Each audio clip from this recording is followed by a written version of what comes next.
Hello.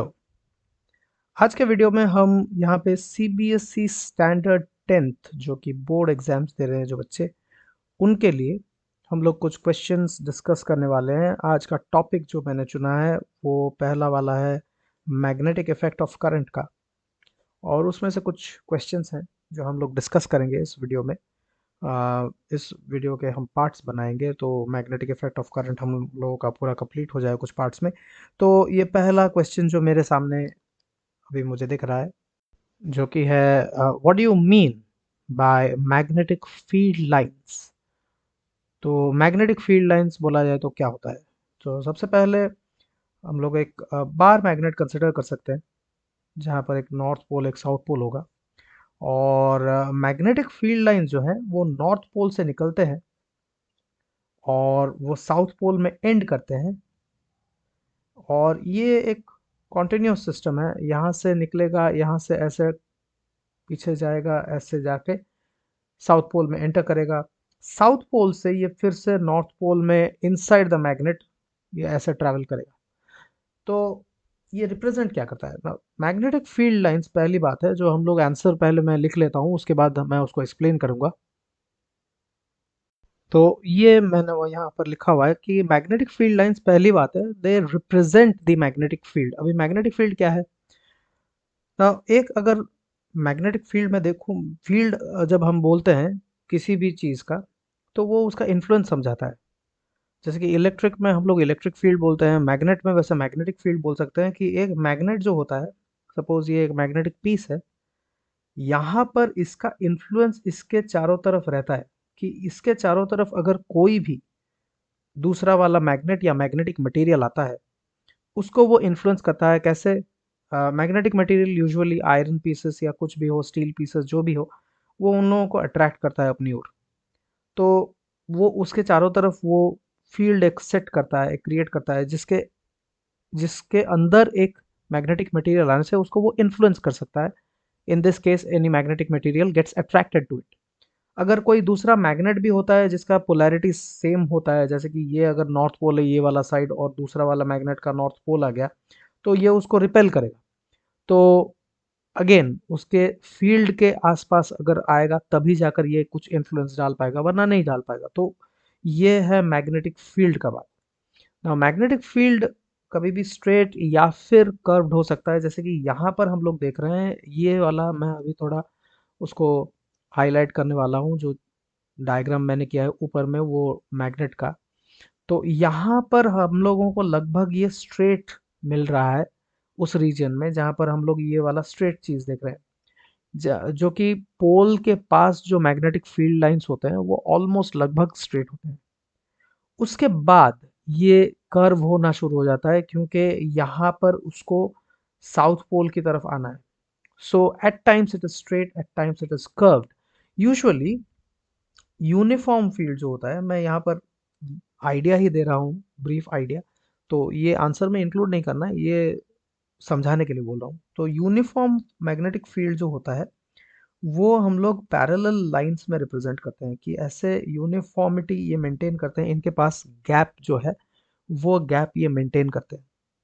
Non uniform जो field होता है, नॉन यूनिफॉर्म फील्ड, वो कभी कैसे भी जा सकता है। वो क्योंकि उसमें यूनिफॉर्मिटी मेंटेन नहीं होता है, तो इसलिए ये कर्व्ड पाथ में ऐसे ऐसे ऐसे जा सकते हैं, या फिर ऐसे कर्वेचर में कहीं पर जा सकते हैं। तो ये कुछ भी हो सकता है। अच्छा, उसके बाद यहाँ पर क्या लिखा गया है, वो जो डेफिनेशन में पढ़ रहा था कि कर्व्ड पाथ्स में हो सकता है such that tangent drawn at any point on on that path gives the direction of the field. अब फील्ड का इन्फ्लुएंस हमेशा इसी लाइन के अलोंग ही होता है, कोई दूसरी जगह नहीं हो सकता। मतलब मैग्नेट अगर किसी चीज के ऊपर फोर्स डालेगा, सपोज मैं यहाँ पर एक मैग्नेट कंसिडर कर रहा हूँ जिसका नॉर्थ पोलैरिटी और साउथ पोलैरिटी है, और यहाँ पर एक उसका फील्ड लाइन कुछ मैंने ड्रॉ कर दिया है। तो एक मैग्नेटिक मटेरियल जो भी है, एक पीस ऑफ आयरन में ऐसे कंसिडर करता हूँ, ऐसे डॉट की तरह। ये piece of iron will be attracted along that line only, इसी लाइन में ही अट्रैक्ट होगा, ऐसे इस तरफ, क्योंकि वो फील्ड उसी लाइन के अलोंग एक्ट करता है। तो अभी बात यह है कि फील्ड क्योंकि उस लाइन में एक्ट करता है, तो यहाँ पर एक any point on a field जिससे हम लोग एक टेंजेंट ड्रॉ कर सकते हैं। टेंजेंट एक ही पॉइंट को टच करेगा, तो यहाँ पर मैंने एक टेंजेंट ड्रॉ कर दिया। वो टेंजेंट उस पॉइंट में उस मैग्नेटिक फील्ड का डायरेक्शन बताता है। अगर मैं यहाँ पर शिफ्ट करूँ एक पॉइंट, तो यहाँ पर मैग्नेटिक फील्ड का डायरेक्शन टेंजेंशियली यहाँ से रिप्रेजेंट होता है ऐसे। तो tangent drawn at any point on that path of the field line that gives the direction of field at that point only। तो यहाँ फील्ड का डायरेक्शन ये डायरेक्शन है, यहाँ पर फील्ड का डायरेक्शन इस डायरेक्शन में। सो here the direction of the field is changing. अगर एक स्ट्रेट यूनिफॉर्म लाइन है, तो यहाँ पर भी फील्ड का डायरेक्शन इस तरफ है, यहाँ पर भी फील्ड का डायरेक्शन इसी तरफ है। सो here the direction of the field does not change. Here the direction of the field remains as such because there's uniformity in it। So यही है डेफिनेशन जो मैंने लिखा हुआ है। तो इससे मैग्नेटिक फील्ड लाइंस के कुछ प्रॉपर्टीज बनते हैं। तो पहला प्रॉपर्टी हम लोग ऐसे डिस्कस करते हैं। कुछ प्रॉपर्टीज हम लोग अगर डिस्कस कर ले, ये एक्स्ट्रा बिट्स हैं मैं जो दे रहा हूँ, इस आंसर में इंक्लूड वैसे नहीं करना है। अगर ये 2 मार्क्स के लिए है तो वो लगभग वही सेम है। डायग्राम आपको हेल्प करेगा हमेशा, तो डायग्राम को कभी मत भूलना। क्वेश्चन में पूछा गया हो या नहीं पूछा गया हो, एक डायग्राम समझाने से कुछ हद तक एक इम्प्रेशन बहुत अच्छा पड़ता है। तो ऐसे डायग्राम्स अगर आप कर सकते हैं तो वो बहुत ही आपके लिए अच्छा रहेगा। तो मैं कुछ प्रॉपर्टीज एक्स्ट्रा बिट्स में डिस्कस करता हूँ। अगर फर्दर बाद में क्वेश्चंस भी आए तो प्रॉपर्टीज आप इसी में से ले लीजिएगा। पहली बात है कि पहला प्रॉपर्टी हम लोग डिस्कस कर सकते हैं कि ये क्लोज लूप में होता है। जैसे कि हम लोग ने यहाँ पर देखा कि ये एक लूप जो है वो क्लोज लूप है, कि नॉर्थ पोल से स्टार्ट करता है। It starts from the north पोल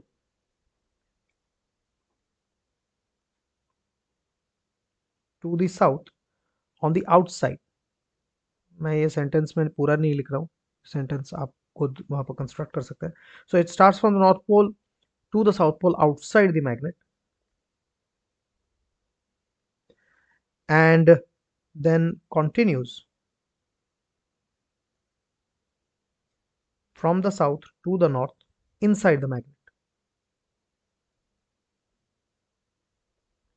तो इससे हमें ये पता चलता है कि ये क्लोज लूप में है। these field lines are always in closed loops।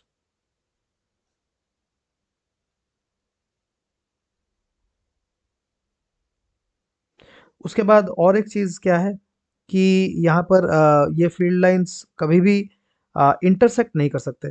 क्योंकि अगर ये इंटरसेक्ट करते हैं, सपोज पकड़ लीजिए हम लोग यहाँ पर देख रहे हैं कि we have 2 field lines which are intersecting each other.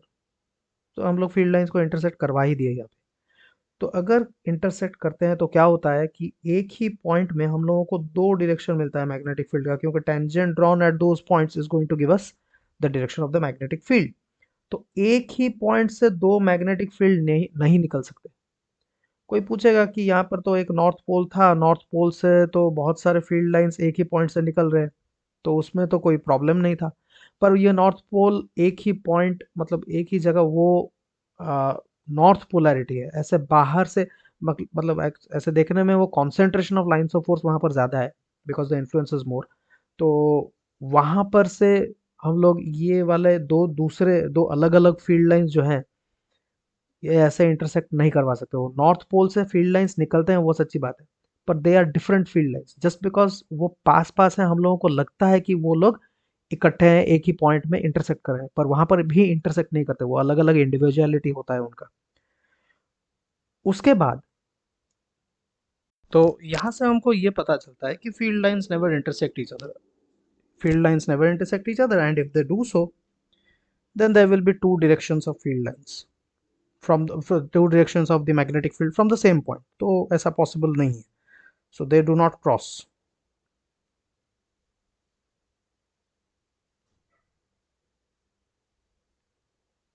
or they cannot cross each other। उसके बाद और क्या रहता है कि हम लोग अगर देखें कि जहाँ पर फील्ड लाइंस का कॉन्सेंट्रेशन ज़्यादा रहता है, वहाँ पर मैग्नेटिक फील्ड इंटेंसिटी ज़्यादा रहता है, मतलब मैग्नेटिक फील्ड का इन्फ्लुएंस ज़्यादा रहता है। तो एक पॉइंट में जैसे कि मैंने यहाँ पर बोला एक नॉर्थ पोल होगा, तो नॉर्थ पोल से फील्ड लाइंस निकलते रहते हैं। तो यहाँ पर इस जगह कॉन्सेंट्रेशन ऑफ फील्ड लाइंस ज़्यादा है रादर देन दिस प्लेस। तो यहाँ पे फील्ड लाइंस कॉन्सेंट्रेशन ज़्यादा है, concentration of field lines is more. तो concentration is more in this case and that is why यहाँ पर फील्ड का स्ट्रेंथ भी ज़्यादा है। तो greater concentration of field lines means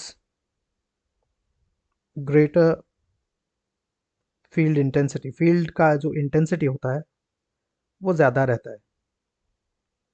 तो ये हमको ये पॉइंट समझाता है। तो उसके बाद जहाँ पे फील्ड लाइंस का कॉन्सेंट्रेशन ऑब्वियसली ज़्यादा रहता है वहाँ पे फील्ड लाइंस कन्वर्ज करते रहते हैं। तो if they are converging at a point, जैसे कि यहाँ पर अगर कन्वर्ज कर रहे हैं तो यहाँ पर concentration of the field is going to be greater, तो यहाँ पर magnetic field will be greater.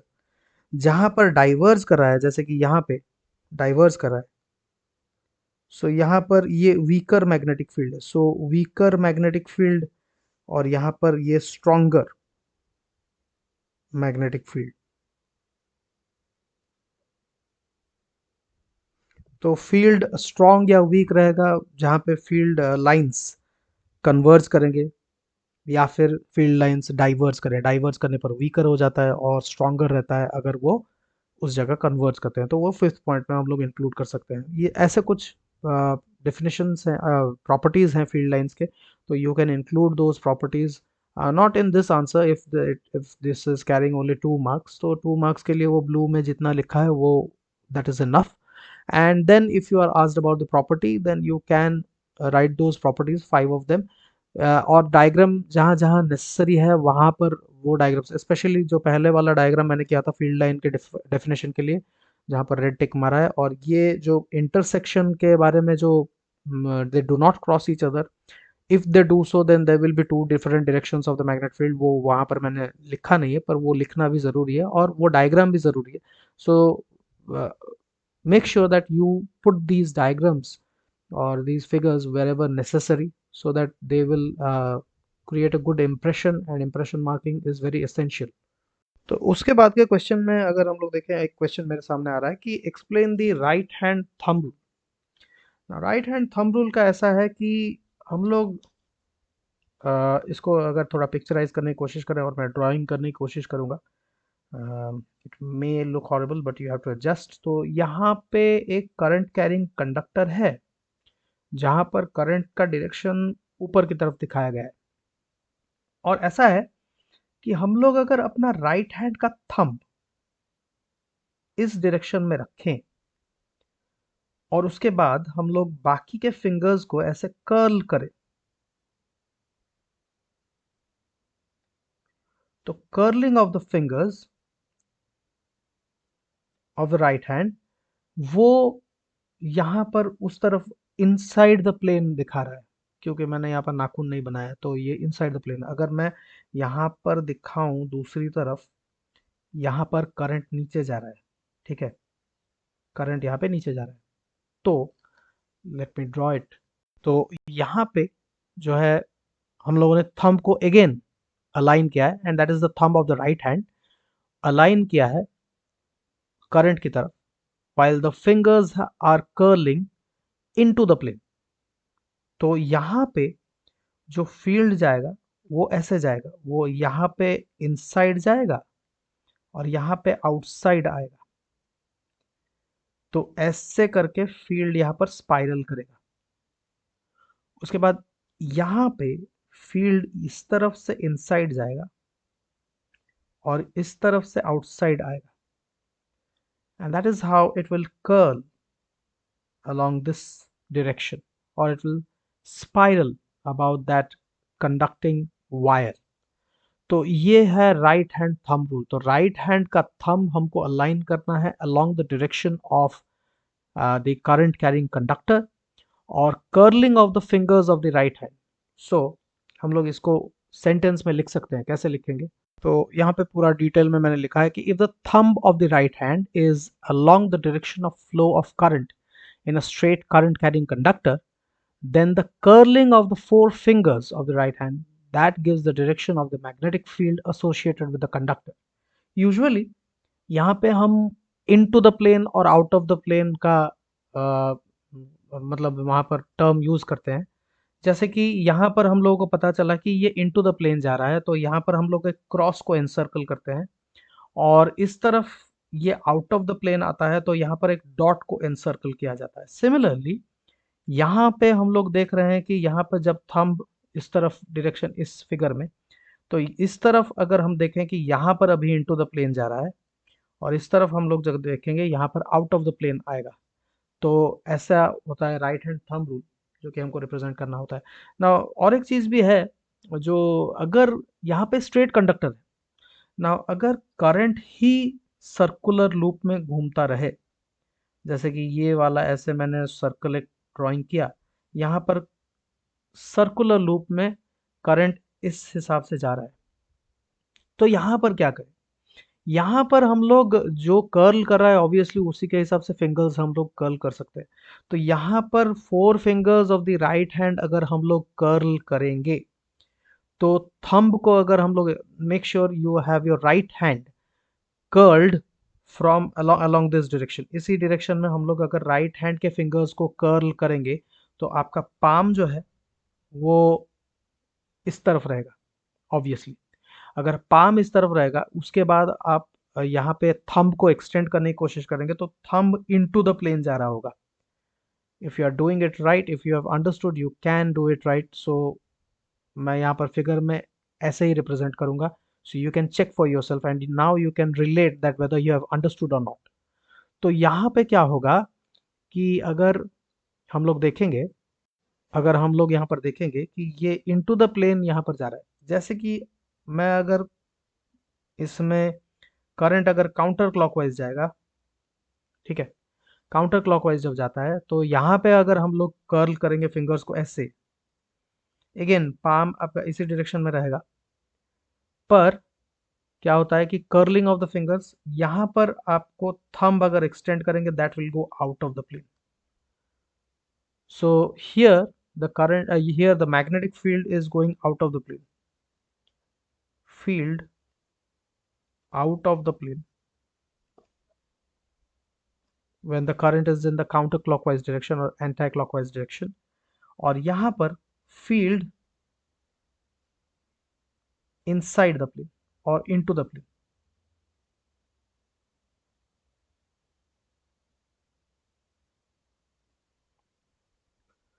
तो ऐसे रहता है कि राइट हैंड थंब रूल को हम लोग ऐसे यूज करते हैं to determine the direction of the magnetic field that is associated with the current carrying conductor. उसके बाद और एक क्वेश्चन हम लोग देखते हैं कि how is an electromagnet formed. तो इलेक्ट्रोमैग्नेट कैसे फॉर्म होता है? तो अगर हम लोग एक मेटेलिक पीस लें, यूजुअली हम लोग अगर एक सॉफ्ट आयरन पीस लें, soft iron, okay, purest form of iron, वहाँ पे हम लोग क्या करेंगे कि यहाँ पर एक वाइंडिंग डाल देंगे, वायर, उसको हम उसके चारों तरफ वाइंड कर देंगे, it is wound over that, and उसमें एक सेल कनेक्ट कर देंगे सोर्स, और इसको एक्टिव कर देंगे। यहाँ पर सेल कनेक्ट हो गया है और सर्किट मैंने कनेक्टेड ही रखा है, ऐसा नहीं कि स्विच, मतलब स्विचिंग सर्किट मैंने यहाँ पर स्विच सपोज ऑन कर दिया है यहाँ पे। तो यहाँ पे क्या होता है कि करंट इसमें फ्लो करेगा। Now as the current flows, this magnetic material, make sure it is not a magnet, it's not natural magnet, ये एक मैग्नेटिक मटेरियल है, जैसे कि आयरन हो या स्टील हो। तो मैग्नेटिक मटेरियल जो है वो अभी गेट्स मैग्नेटाइज्ड, तो अभी ये एक इलेक्ट्रोमैग्नेट बन गया। Now, electromagnets are not permanent magnets, they are artificial magnets. And these artificial magnets, they are very strong.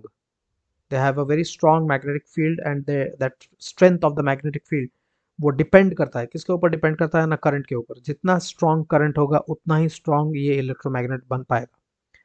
और उससे भी और भी इन्फ्लुएंस करने वाली चीज़ें हैं, जैसे कि नंबर ऑफ वाइंडिंग्स जो हम लोग डाल रहे हैं यहाँ पे। ये 1 2 3 वाइंडिंग मैंने डाला है just to show, but actually windings बहुत ही ज़्यादा होते हैं। 1000 टर्न्स पर मीटर, या फिर फॉर फॉर फ्यू सेंटीमीटर्स। तो ऐसे बहुत सारे टर्न्स होते हैं। ज़्यादा टर्न्स मतलब ज़्यादा मैग्नेटिक फील्ड का स्ट्रेंथ बनेगा। तो उसी हिसाब से हम लोग इसको स्ट्रॉन्ग मैग्नेटिक इलेक्ट्रोमैग्नेट बनाते हैं, but these are not permanent magnets. तो इलेक्ट्रोमैग्नेट्स के बारे में कुछ पॉइंट्स अगर हम लोग डिस्कस करें, पहली बात है कि they are formed because of the flow of current formed by winding current carrying wires over a given magnetic material।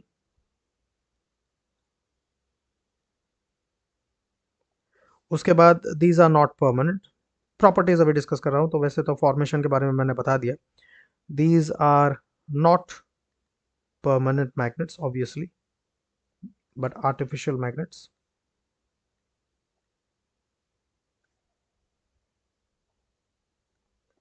और क्या है कि these are very strong magnets, these are very artificial and obviously ये temporary है। और these are very strong magnets, जिसका कि strength whose strength depends on कौन कौन सा चीज डिपेंड्स ऑन। पहली बात है कि द मैग्नीट्यूड ऑफ करंट। उसके बाद और क्या है, it also depends on the magnitude of current के बाद नंबर ऑफ वाइंडिंग्स,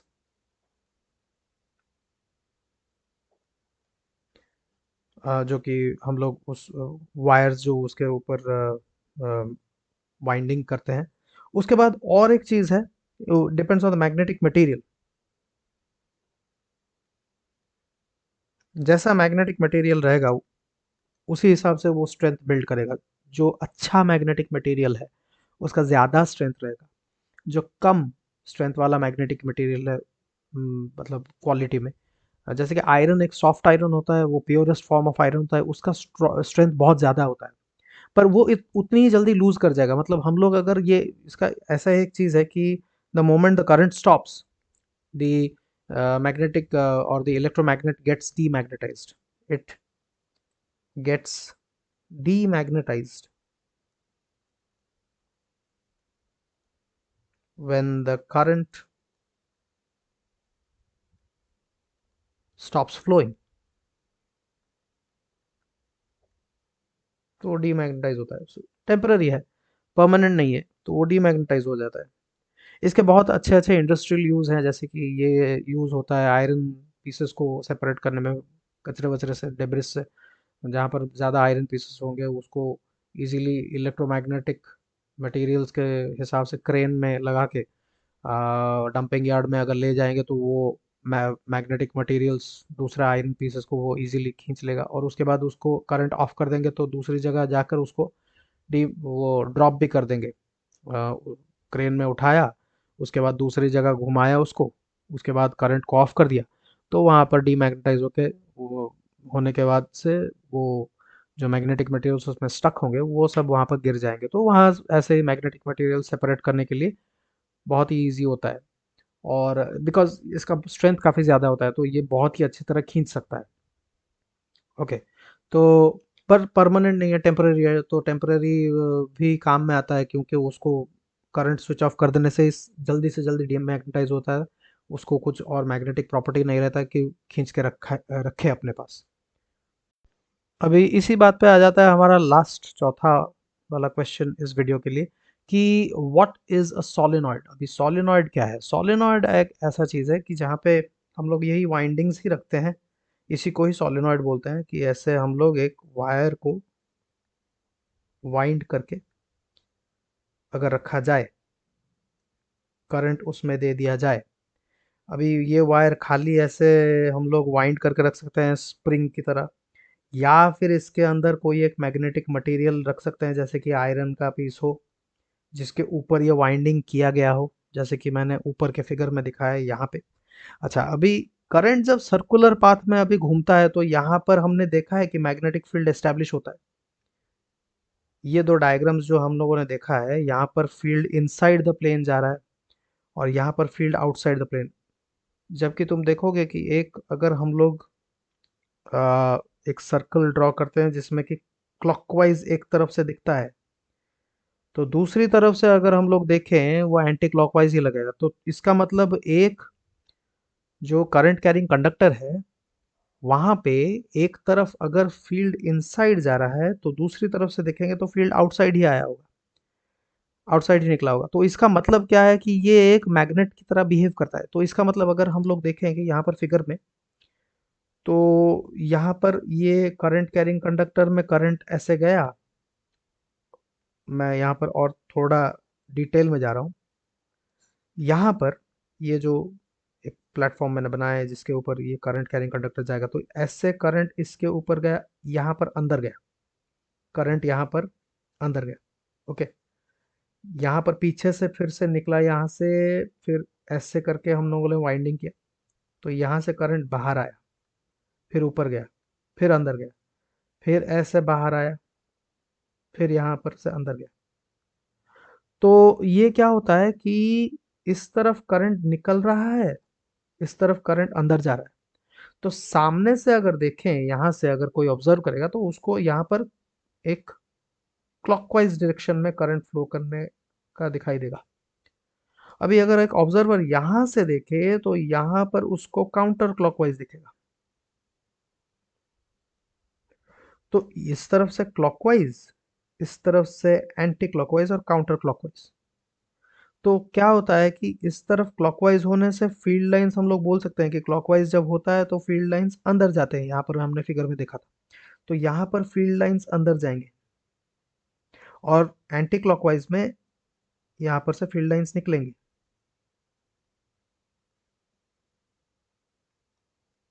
तो ये एक नॉर्थ पोल की तरह बिहेव करेगा, ये एक साउथ पोल की तरह बिहेव करेगा। So that constitutes a bar magnet which is formed by a solenoid. तो ये होता है एक सोलेनॉइड। इसमें बहुत सारे फैक्टर्स हैं कि ये कैसा मैग्नेटिक फील्ड डेवलप करेगा। ये जो मैग्नेटिक मैग्नेटिक फील्ड यूजुअली हम लोग लेटर बी से रिप्रेजेंट करते हैं, और ये मैग्नेटिक फील्ड का स्ट्रेंथ डिपेंड करेगा directly proportional to the current. जैसे कि मैंने यहाँ पर लिखा है कि वो करंट के ऊपर डिपेंड करेगा, ये वाला पॉइंट जो हमने मेंशन किया था कि वो करंट के स्ट्रेंथ के ऊपर डिपेंड करेगा। उसके बाद ये मटेरियल के ऊपर भी डिपेंड करेगा, जिसको एक परमिएबिलिटी करके हम लोग एक देते हैं टर्म, जो कि represented by the letter mu. Mu mu zero हम लोग लिखते हैं फॉर एयर और वैक्यूम अगर होगा, मतलब कोई मटेरियल मीडियम बीच में नहीं रहेगा, और दूसरा कोई अगर मीडियम रहेगा तो उसका हम लोग इसको परमिएबिलिटी बोलते हैं, परमिएबिलिटी। तो परमिएबिलिटी के ऊपर डिपेंड करता है। सो बेसिकली मीडियम के ऊपर डिपेंड करता है, एयर है, वैक्यूम है, या फिर कोई एक मैग्नेटिक मटेरियल हम लोगों ने उसके अंदर फंसा रखा है जिसके ऊपर वाइंडिंग कर रखा है हमने। और also it depends on the number of turns in, हम लोग अगर उसको रिप्रेजेंट करते हैं नंबर ऑफ टर्न्स। इनफैक्ट ये number of turns per unit length होता है कि जितना लेंथ पर यूनिट लेंथ में जितना ज़्यादा नंबर ऑफ टर्न्स, उतना ही ज़्यादा मैग्नेटिक फील्ड का स्ट्रेंथ रहेगा। तो ये तीनों चीज़ों के ऊपर ये डिपेंड करता है कि कितना अच्छा मैग्नेट बन पाता है। तो सोलेनॉइड एक बेसिकली एक बार मैग्नेट की तरह ही बिहेव करेगा। तो ऐसे क्वेश्चंस कुछ थे जो हम लोग इस वीडियो में डिस्कस हम लोगों ने किया। We'll be discussing more such questions related to magnetic effect of current. You can also provide me with questions related to other topics that you are looking for. मैं उसको करने की कोशिश करूँगा and I'll try and send it over to you. Till then, thank you for watching.